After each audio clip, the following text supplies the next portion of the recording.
បោះត្រាមិនច្បាស់ឬចេញខ្សោយមែនទេគន្លឹះគឺបញ្ចូលទឹកត្រាឲ្យបានត្រឹមត្រូវ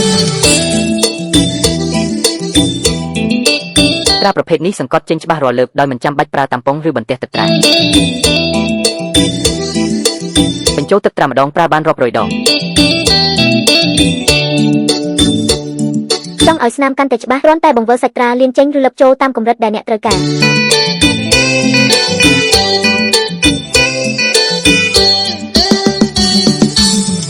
បើទឹកត្រានៅសល់តិចគ្រាន់តែដោះភ្លុកខាងក្រោមបន្តលើសាច់ត្រាហើយទុកចោលប្រហែល10ទៅ15នាទីបើចង់បញ្ចូលទឹកច្រើនអាចបន្តតាមរន្ធខាងលើទុកប្រហែល20ទៅ30នាទីឲ្យទឹកជ្រាបសព្វបញ្ចូលទឹកត្រាម្ដងអាចសង្កត់បានប្រហែល200ទៅ300ដងចង់បានត្រាបែបនេះផ្ញើសារមកវិមានឥឡូវនេះ